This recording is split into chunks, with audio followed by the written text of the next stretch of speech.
Donc pour moi, la démarche au niveau de l'individu est la première, est la plus importante.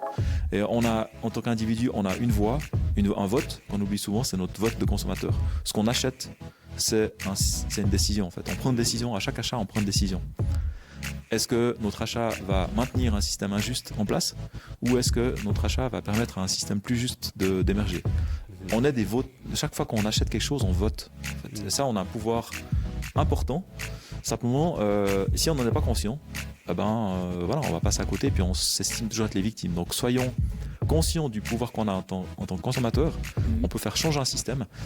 Ça, c'est la première étape, mais c'est clair qu'après, il doit être accompagné de changements structurels, les lois et puis l'économie. Est-ce que l'économie va forcément en contradiction avec la protection de l'environnement? Et qu'est-ce que la spiritualité a à dire à ça? Bienvenue dans Cultura, où on cherche à connaître pour mieux aimer. Et aujourd'hui, avec moi, j'ai comme d'habitude Maude. Salut Seb. Je suis content que tu sois là à mes côtés pour discuter avec Steve Tanner. Comment ça va?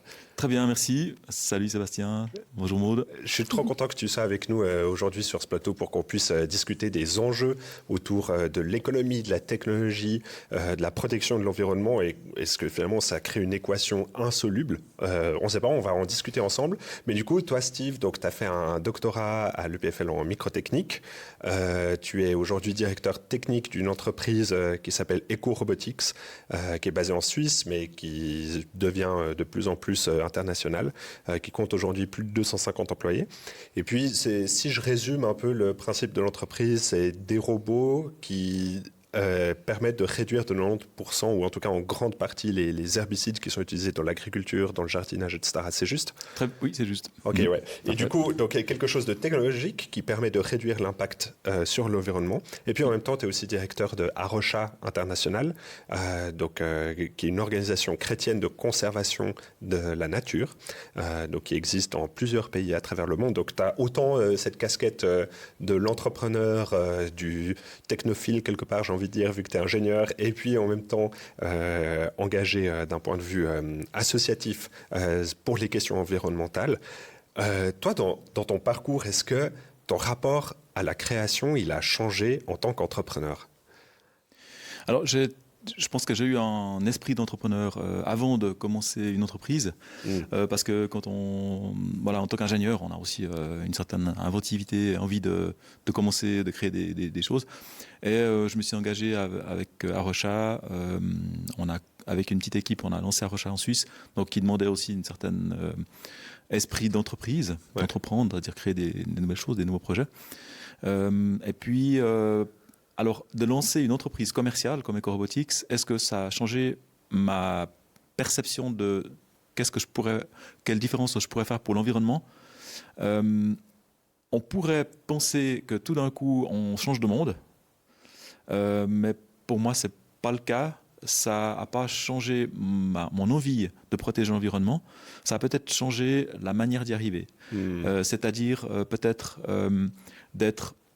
de moins vouloir tout arriver en une fois, mais d'être un contributeur d'une partie. Et une entreprise, elle va résoudre une petite partie. En fait, c'est aussi notre souhait, c'est qu'on arrive à résoudre une petite partie du problème. Ouais. Donc peut-être qu'en étant entrepreneur, on est un peu plus pragmatique sur le chemin. On préférera atteindre 50% d'un objectif plutôt que de viser 100% mais de jamais l'atteindre parce qu'on était trop ambitieux. Est-ce que des fois tu as l'impression de ne pas être assez radical quelque part? Parce que selon les mouvements écologistes de protection de l'environnement, etc., moi je suis aussi écolo, mais les personnes entendent écolo de plein de manières différentes. C'est chaque fois des attitudes, selon quoi, dans le concret, pragmatiquement, c'est un peu différent chez chacun, mais selon les discours, on a l'impression de jamais être assez radical. Est-ce que tu as l'impression, des fois, comme entrepreneur, que tu n'es pas assez radical? Moi, je pense qu'il faut que l'écologie, ça marche, entre guillemets, dans le sens où si on veut améliorer notre impact, l'impact humain sur l'environnement, on doit arriver avec des solutions qui sont réalistes et qui soient utilisables, qui soient acceptées par les gens. Donc, on ne peut pas arriver qu'avec des solutions trop idéales ou qui demandent trop d'efforts. Je prends un exemple, la voiture électrique. On a une possibilité de réduire de 2/3 les émissions de CO2 au niveau mondial en basculant toute la flotte sur l'électrique, donc on parle de 70% de réduction. Si on était idéaliste, on dirait oui, mais il n'y a pas besoin de ça, il suffit de demander à 70% des gens de prendre le vélo plutôt que la voiture. Qu'est-ce qui est le plus facile? Moi, je pense que c'est beaucoup plus facile de demander à une personne de passer de la voiture thermique à la voiture électrique plutôt que de passer de la voiture thermique au vélo. Donc on doit arriver avec des solutions pragmatiques qui fonctionnent et qui seront acceptées par les gens. Et ça, c'est une réalité avec laquelle on doit aussi composer. Est-ce que tu as l'impression des fois qu'on oppose trop facilement du coup, technologie et écologie et qu'on fait qu'on crée ce fossé entre les deux alors que l'un en fait, peut servir l'autre quand on est pragmatique? Alors il y a des bonnes raisons de les opposer parce que la technologie est en grande partie la cause aussi de notre fort impact négatif sur l'environnement. C'est quelque chose qui a été déjà décrit et vu, anticipé depuis longtemps, notamment Jacques Ellul, le système technicien, d'autres auteurs, etc. Donc on doit avoir un regard critique sur la technique, c'est forcément.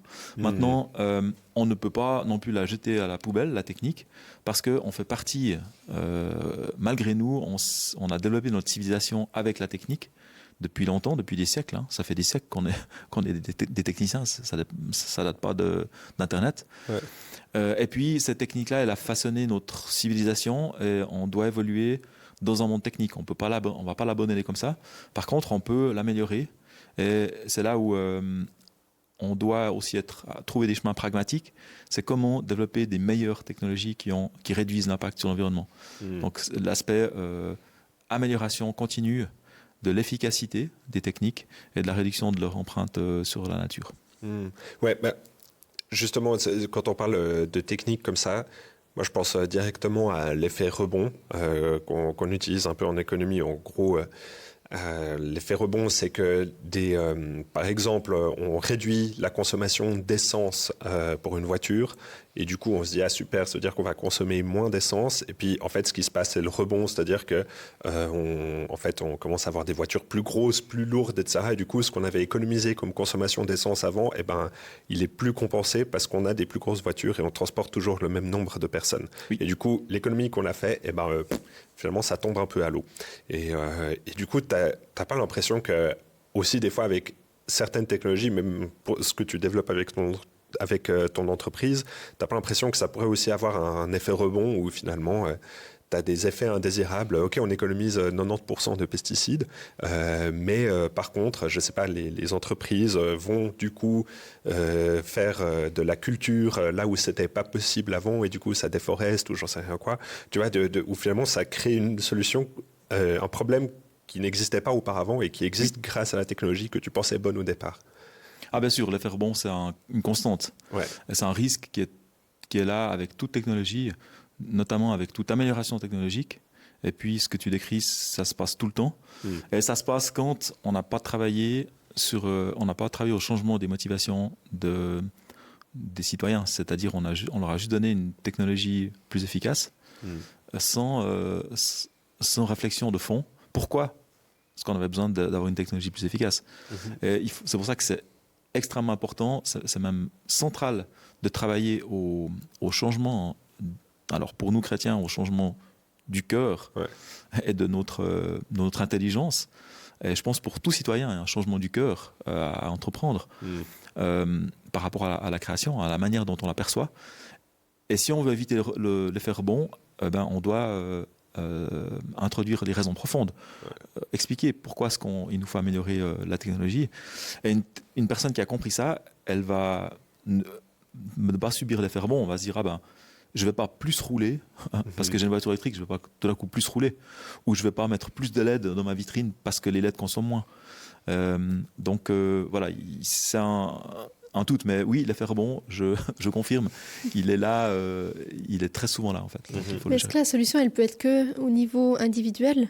Moi, cet effet rebond, c'est la première fois que j'en entends parler, en fait, disons que je découvre aussi le concept. Est-ce que de dire oui, il faut changer les cœurs, est-ce que c'est vraiment la seule solution et d'un point de vue individuel, ou est-ce que ça s'est vérifié que parfois on voit qu'il n'y a pas cet effet, ou est-ce qu'il est inévitable? Alors l'effet rebond, c'est un effet parmi d'autres, parmi une multitude d'effets négatifs. Mais disons que c'est vrai qu'il est notoire surtout lors d'un changement, une amélioration technologique, parce qu'en fait, on compense cette amélioration, on réduit cette amélioration à zéro par un comportement inverse à ce qu'on cherche. Et ça, c'est une tendance. Disons, on l'observe, en fait. pas tout le temps, mais on l'observe quand même souvent. En fait, où tout d'un coup, les gens se disent ah bah tiens, puisque je pollue moins, alors je peux voyager plus. C'est Un peu comme on pensait, on allait réduire nos heures de travail parce que la technologie allait nous aider à faire le travail plus vite, puis en fait, on continue toujours à travailler. Exactement, on en a juste rajouté un peu plus. Donc, par rapport à l'influence du citoyen, est-ce que c'est qu'au niveau citoyen qu'on peut agir? Je ne sais pas si la question c'était est-ce qu'il n'y a pas d'autres leviers, par exemple les entreprises ou l'État? Oui, par exemple. Allons là-dessus sur quel est le rôle de l'individu. Personnellement, je pense qu'il est moteur. Parce que l'État, c'est une somme d'individus. Une entreprise, c'est aussi des individus. Donc, si on ne travaille pas au niveau individuel, on ne va pas pouvoir changer. On peut faire des changements de loi, mais elles ne seront pas comprises. Dans une démocratie, on fait des changements de loi que si les individus ont d'abord avancé, progressé. Dans une entreprise, c'est la même chose.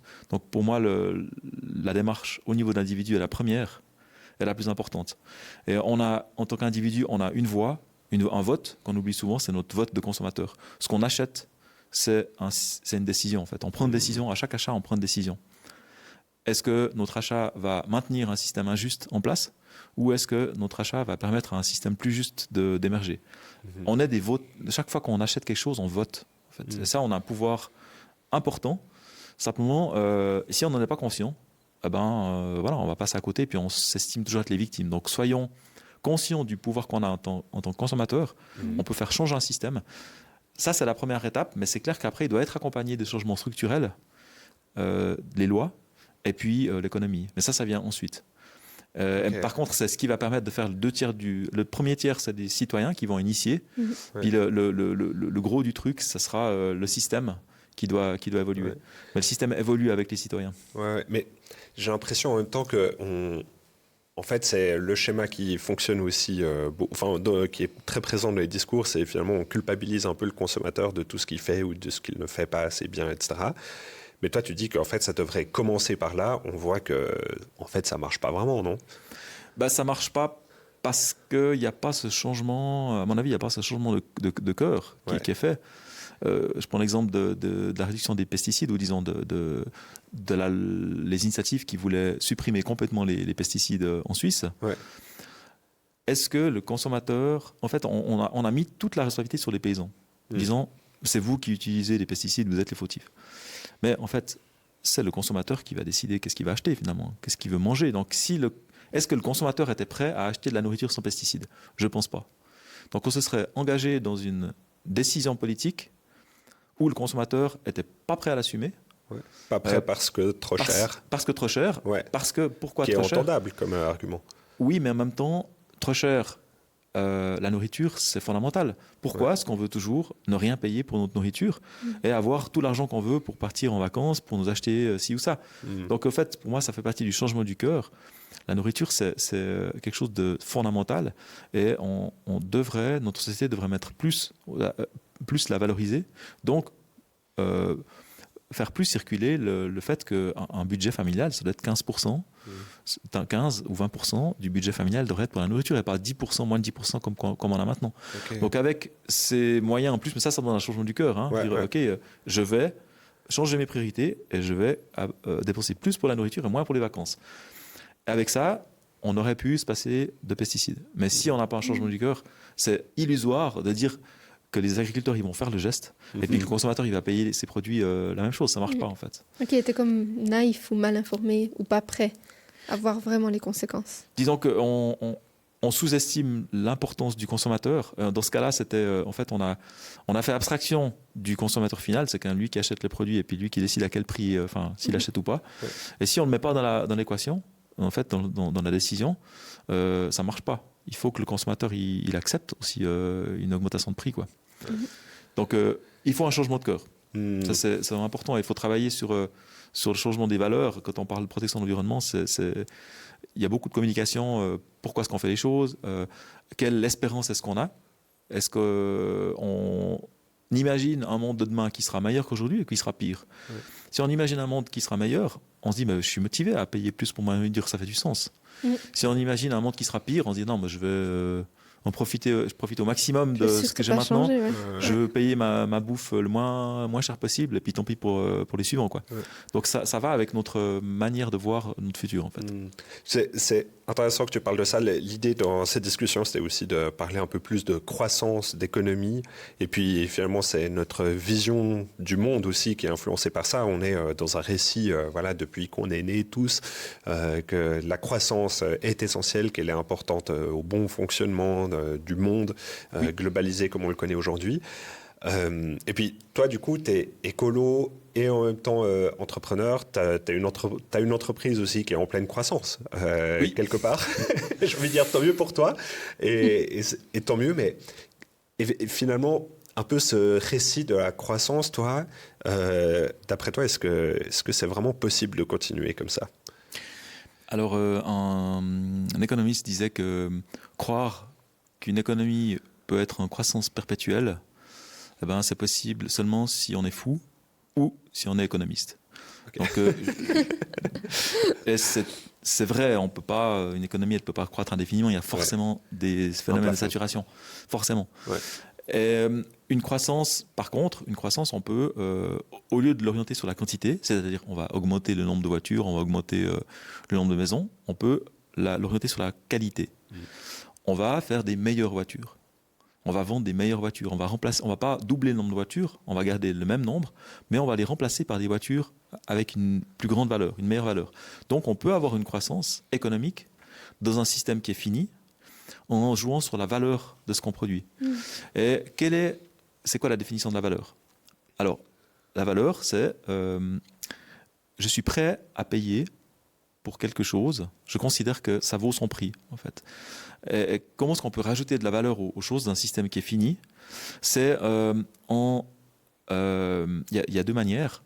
Il y a sur la matière première, c'est-à-dire qu'en fait, on va, à la fin de vie du produit, le produit n'a pas perdu sa valeur. Donc on garde la valeur du produit au niveau de la matière, c'est-à-dire c'est fabriquer des objets qui peuvent être recyclés, dont la matière, toute la matière peut être recyclée, donc à la fin de la vie du produit, on a encore de la valeur dans le produit. Ça, c'est rajouter de la valeur au produit.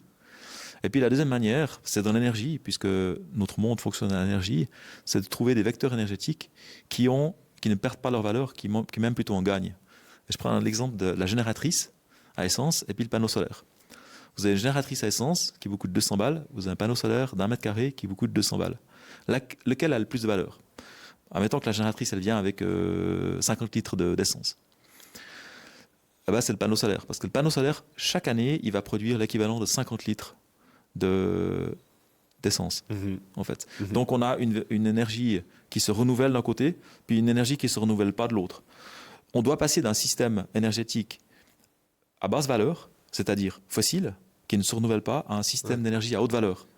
On va avoir une croissance économique avec ça. La croissance économique n'est pas finie. On ne va pas augmenter la quantité d'énergie, on va plutôt la baisser. Par contre, la qualité de cette énergie va augmenter. Donc, on n'est pas du tout en contradiction entre, parler de croissance. On peut très bien avoir une croissance économique dans un monde fini. Il faut jouer sur la valeur. Ok, mais pourtant, je sais pas, parce que autant il y a quelque part, j'entends par exemple, là, j'ai vu dernièrement des graphiques qui expliquaient que typiquement les points de PIB qu'on produit, donc de richesse produite dans le monde, par rapport au nombre de litres de barils de pétrole extraits, est là réduit. Donc en gros, plus on a avancé, moins on consomme de pétrole pour produire de la richesse. Oui. Donc statistiquement, apparemment, c'est assez vrai. Et en plus, là, on est en train de discuter, on est début mai 2026, ça fait à peu près 2 mois et demi que le détroit d'Ormuz est fermé. Et puis, il y a plein de questions qui se posent justement sur la question de l'utilisation du pétrole, pas pour des questions environnementales vraiment, mais plutôt juste de survie économique pour plusieurs pays. Et du coup, cette question-là, elle est présente. Mais ce que je voulais dire par là, c'est que on a l'impression d'un côté qu'il y a ce signe qu'il y a une possibilité de découplage. Il me semble on appelle ça comme ça en économie. Est-ce qu'on peut créer de la richesse sans créer plus de pollution? Donc toi, tu penses que oui. Maintenant, j'ai l'impression qu'on continue à polluer beaucoup, beaucoup plus. Ah, bien sûr. Et du coup, même si le PIB il continue à augmenter, et qu'on consomme moins de barils de pétrole par point de PIB qu'on génère, pourtant on continue à encore plus croître et encore plus polluer. C'est tout à fait compréhensible parce que ceux qui ont pas pour moi, il va falloir m'expliquer. Ceux qui ont le système extractif en main, ceux qui ont les majors du pétrole, ils n'ont aucun intérêt à ce que le système change. Ouais. Ils sont assis sur une mine d'or et ils veulent en tirer le maximum le plus longtemps possible. C'est l'appât du gain qui fait qu'on ne change pas de système. On n'a pas d'obstacle technique à changer le système. Tout existe. Ouais. On pourrait très bien se passer de pétrole, tout existe, mais simplement il y a des lobbies puissants, il y a des intérêts économiques qui font que ça ne se passe pas, parce que ces gens ont tout intérêt à ne pas que ça se passe. Et il y a aussi une vision, aussi, ça rejoint aussi, à nouveau la vision, de quelle vision on a de notre avenir. Les énergies renouvelables, elles nécessitent des investissements, c'est-à-dire l'échelle de temps, ce n'est pas 5 ans, c'est 20 ans, 10 à 20 ans. Donc, si on a une vision d'avenir, on va accepter d'investir de l'argent et puis le retrouver dans 20 ans. Si on n'a pas de vision d'avenir, 20 ans, c'est beaucoup trop long. Ouais. Donc, on va toujours investir dans le pétrole parce qu'on a un retour sur investissement à 5 ans. Donc, c'est à nouveau quelle vision on a de l'avenir et est-ce qu'on croit en l'avenir ou pas. Et si vous croyez en l'avenir, investissez dans les énergies renouvelables. Elles sont beaucoup plus profitables sur le long terme et elles ne vont pas détruire notre environnement, en fait. Donc, c'est un changement à nouveau de mentalité qu'il faut faire. Je trouve ça intéressant parce que en tant que chrétien, on est appelé à croire en l'avenir, à voir l'avenir aussi avec de l'espérance. Mais quels sont les éléments plus concrets qui nous font passer d'une mentalité à l'autre? Moi, je le dis théoriquement, mais pour que vraiment je me dise, en fait, ma vision de l'avenir impacte vraiment ma consommation et où je mets mon argent, mes investissements. Oui. Alors c'est très intéressant ce que tu dis. Il y a 2 choses, je trouve, qui sont essentielles. Le premier, c'est quelle vision de l'avenir on a en tant que chrétien. Et le deuxième, c'est comment pratiquement, concrètement, vivre cette transition, la mettre en place dans nos vies. Être cohérent, et puis pas vivre une fiction, entre guillemets, ou une illusion. On pense que plein de choses sont bien, mais on ne les fait jamais. On ne les implémente jamais dans nos vies. Parce que le tout de suite, c'est quand même une réalité aussi pour les chrétiens, tout à fait. qui est attrayante. Exactement. Ouais. Alors, est-ce qu'on a la vision juste de l'avenir? Moi, je pose la question un peu de manière provocante. Si la vision de l'avenir qu'on a, c'est d'attendre le retour de Jésus, on est dans une passivité qui est, je trouve, crasse. Je suis dur, mais je trouve crasse. Et quel est notre... Alors oui, on peut annoncer, en tant que chrétien, on peut annoncer le monde qui vient, mais qu'est-ce qu'on fait du monde que Dieu nous a donné?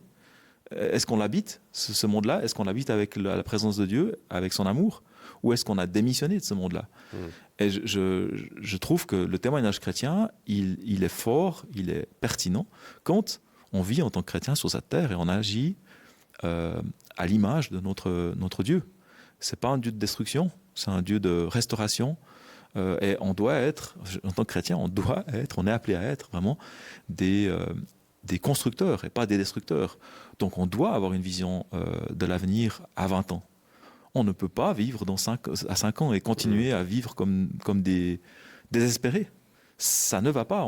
Notre témoignage, il est extrêmement négatif.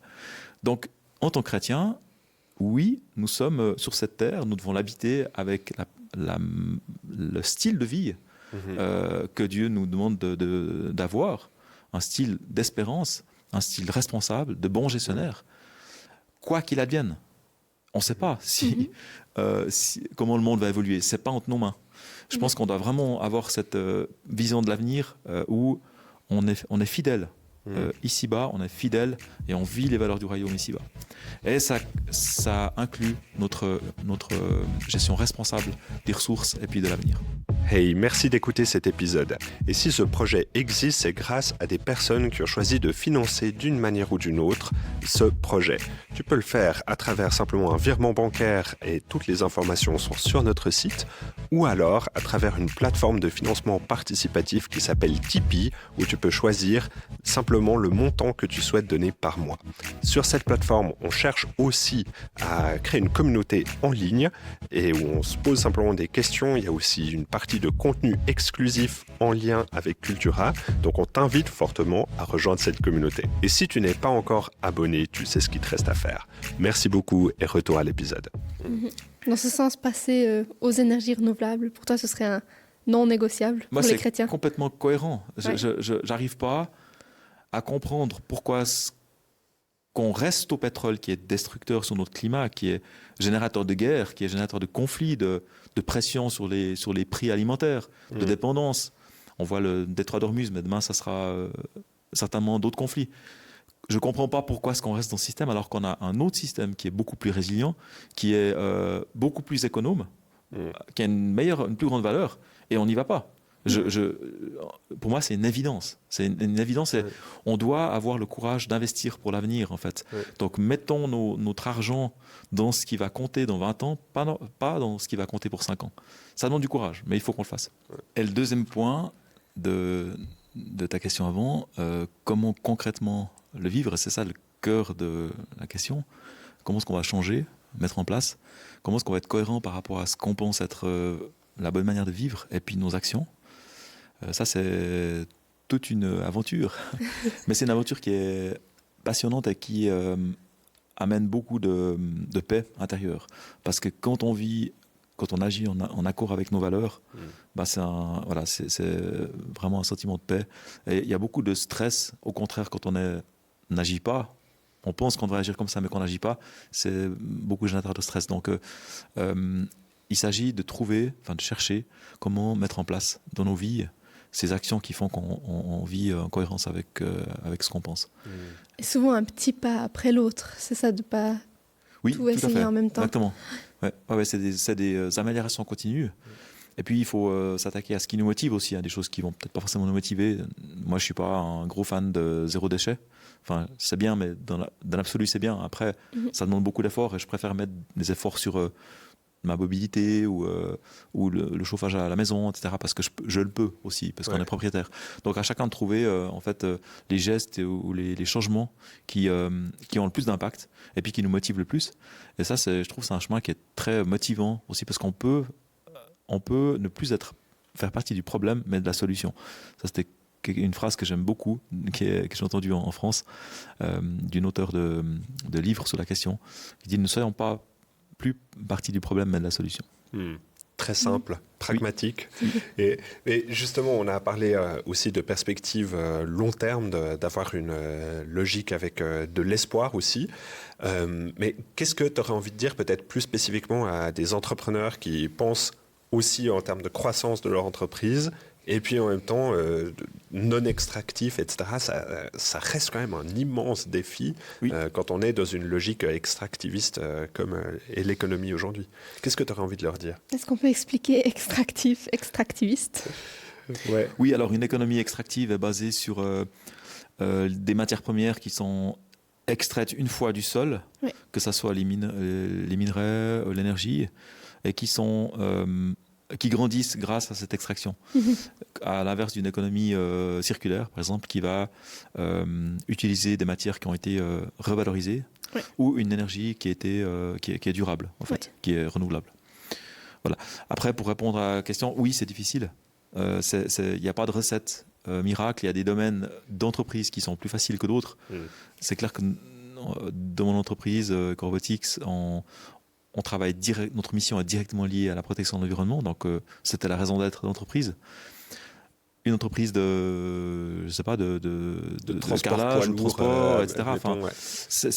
Les problématiques sont très différentes. Il faut chercher comment est-ce qu'on peut améliorer à notre échelle, mais je pense que chaque entreprise peut mettre en place des améliorations dans le choix des matériaux, dans le choix des techniques, dans sa manière de choisir aussi ses fournisseurs. On a tous un choix qu'on peut faire, des choix qu'on peut faire, mettre en place pour améliorer notre impact sur l'environnement. Mais finalement, comme d'habitude, le cœur, quelque part, c'est toujours un peu quelle est notre attitude de cœur finalement. Oui, ouais, tout à fait. Et souvent, ça veut dire, OK, peut-être qu'on ne fera pas 9% de bénéfices, on en fera peut-être seulement 6 parce que les 3%, on les a investis dans une infrastructure qui, sur 20 ans, donc ça coûte un peu plus maintenant, mais c'est de l'argent qu'on va retrouver dans l'avenir aussi. Donc l'aspect économique n'est pas inintéressant. Il faut voir à long terme, en fait. Il faut avoir cette vision d'avenir. Mais je trouve beau aussi, toi, tu parlais, tu as quand même une entreprise avec plus de 250 employés. C'est une vision qu'on peut aussi, du coup, donner plus bas en tant que chef d'entreprise, d'une ligne comme directrice, finalement, qui impacte les employés, qui s'imprègnent de cette vision-là. Oui, alors c'est ce qu'on essaye de faire aussi au niveau d'entreprise, c'est que nos employés puissent vivre aussi à leur échelle une démarche environnementale dans leurs habitudes, leur mobilité, etc. C'est clair qu'on n'est pas, une entreprise ne peut pas être prescriptrice, en fait, obliger ses employés. Donc on est plutôt dans la suggestion, les idées. On fait chaque année un chantier nature. Donc on prend tous nos employés et on va faire une action environnementale dans la nature. Ça peut être entretien d'écosystème. Donc une demi-journée, ça coûte à l'entreprise, mais on aimerait aussi qu'on puisse contribuer en tant qu'entreprise concrètement à une petite amélioration. Puis pour nos employés, c'est une manière aussi d'être dans l'action. Donc, voilà. Excellent. Maintenant, je trouverais vraiment intéressant qu'on puisse aller un peu plus en profondeur, regarder dans la Bible, dans les récits bibliques. Heureusement, avec nous, on a Maud, tu étudies l'Ancien Testament. Du coup, tu pourras nous éclairer là-dessus. Je peux aller extraire. Exact. Alors, on ne parle pas vraiment d'économie extractive. Oui, c'est vrai. Et extraire la connaissance de la Bible, quelque part. Et puis, parce qu'en fait, on parle d'économie, on parle du système et aussi de position individuelle. Et on voit que les deux sont vraiment en interaction. Parce que j'ai l'impression, selon quoi, dans les médias, dans les livres, dans ce qu'on peut lire aujourd'hui, c'est un peu soit il y a l'économie et quelque part on est victime de l'économie, ce qui est aussi assez vrai, soit tout repose sur l'individu et c'est lui uniquement, c'est sa responsabilité individuelle qui peut tout changer. Et j'ai l'impression que en fait, la Bible offre une lecture un peu différente de ça, qui crée une interaction forte entre les deux, entre le système et l'individu, et qu'il y a plusieurs éléments, je crois vraiment historiques, bibliques, systémiques, qui nous permettent d'avoir une lecture peut-être un peu plus approfondie de cette dynamique-là. Et du coup, peut-être en commençant avec toi, Steve, toi, quelle sagesse peut-être biblique tu retrouves dans ces enjeux économiques et environnementaux? Oui, alors, je ne suis pas un spécialiste dans l'Ancien Testament, mais disons qu'on parle de sociétés qui étaient justement très peu extractives à cette époque-là. Donc, en fait, autant parce qu'elles n'avaient pas les moyens techniques de pouvoir extraire beaucoup de minéraux du sol, ni beaucoup d'énergie. Donc, c'était des sociétés extrêmement durables au niveau environnemental, donc avec peu d'impact. Et quelque part, elles n'avaient pas le choix. Parce qu'elles n'avaient pas le choix, oui, effectivement. Donc tout le système était basé sur des ressources renouvelables, que ce soit l'agriculture, que ce soit l'extraction aussi de matière, parce qu'il y avait très peu d'extraction de matière. Donc à leur échelle, c'était quasiment inépuisable, en fait, ce qu'ils en tiraient. Et puis, par contre, même dans ces systèmes-là, il y avait la notion d'un repos nécessaire. Et ça, c'est vraiment intéressant de voir que la nature, le vivant, a besoin de se reposer. Et ça,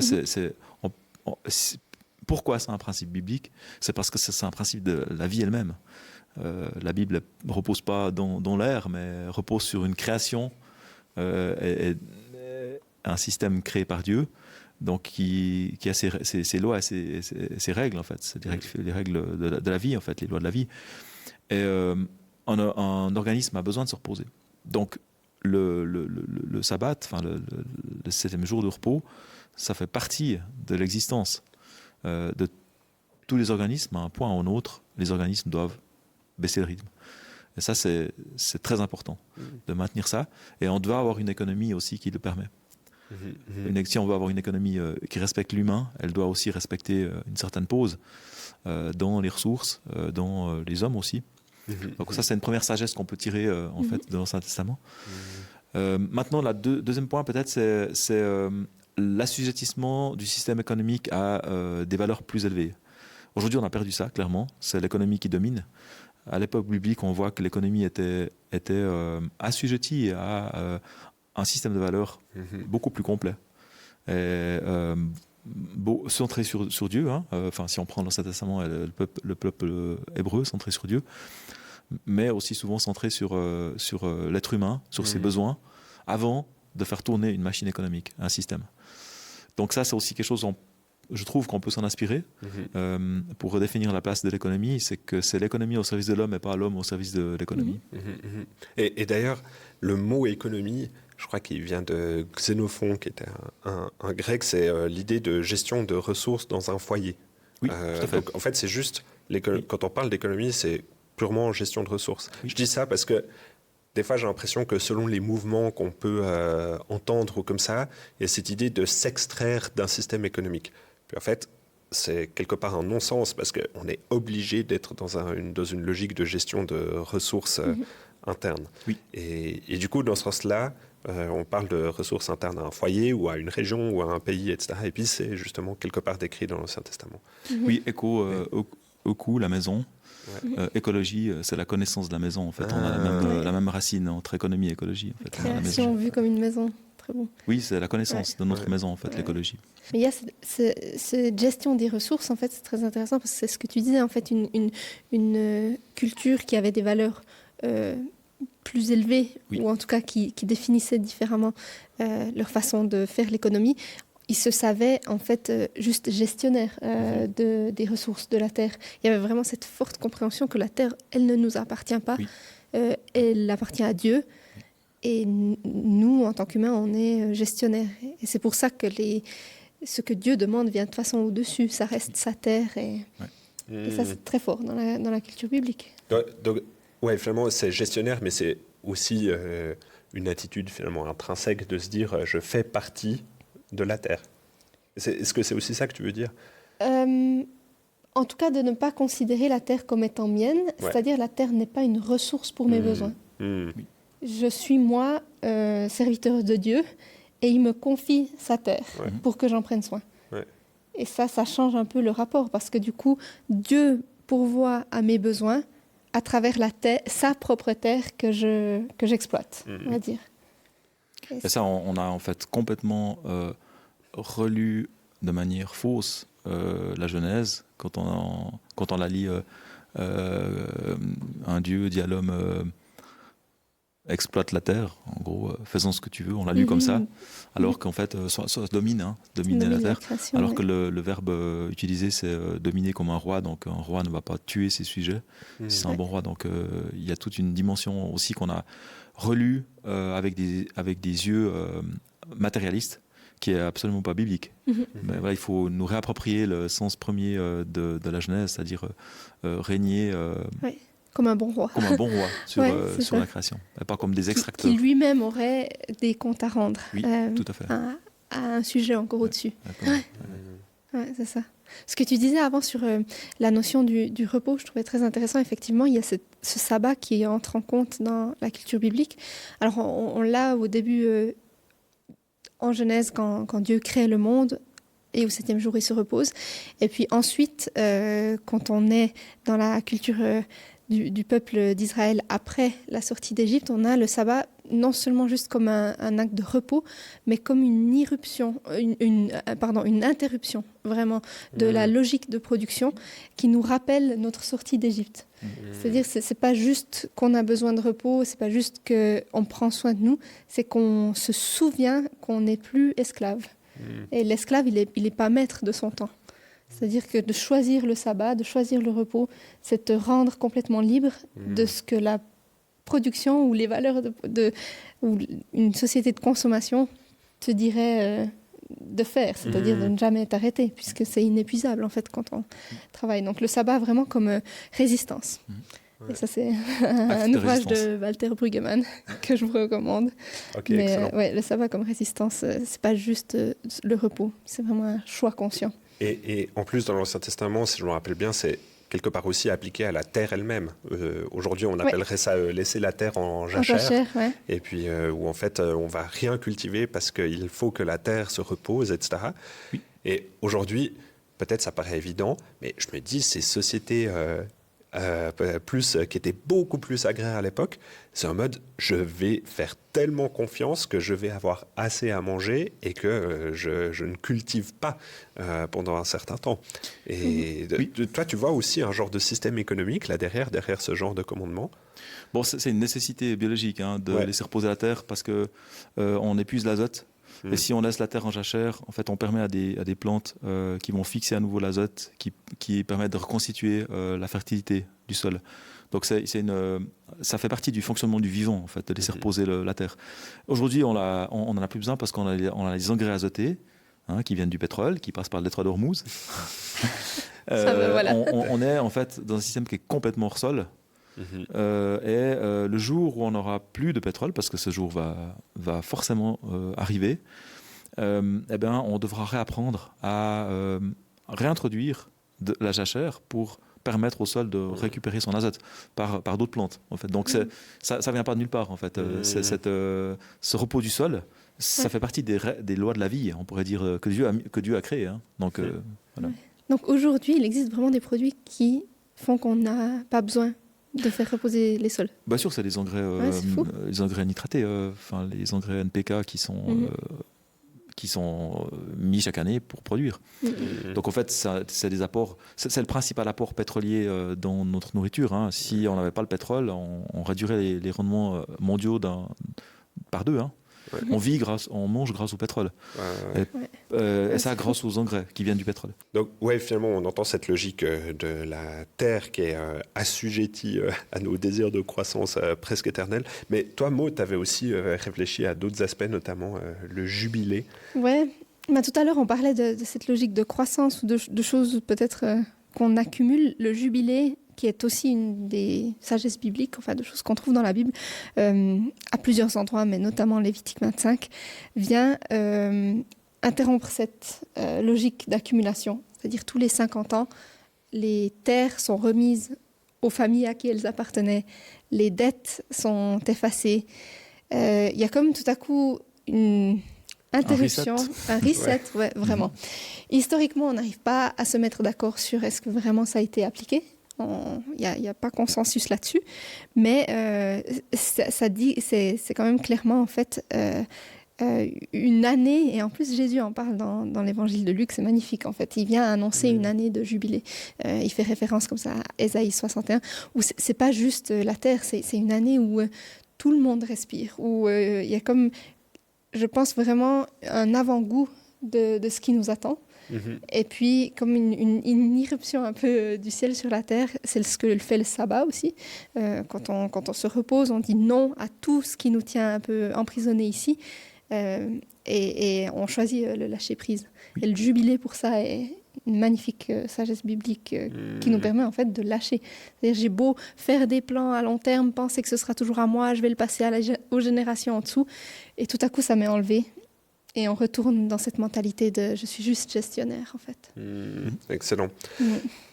Nous, on aime bien finir ces discussions avec quelque chose d'assez incarné. Finalement, notre vision, c'est connaître pour mieux aimer. Oui. Et je crois que quelque part, on explore vraiment ça avec la discussion qu'on vient d'avoir. Et quelque part, il y a ce changement autant au niveau du narratif qu'on peut avoir que l'attitude de cœur aussi pour nous. Toi, Steve, quand tu entends ce qu'on vient de discuter maintenant de ces différents enjeux, comment est-ce que ça t'aide de mieux aimer? Est-ce que ça te permet de mieux aimer?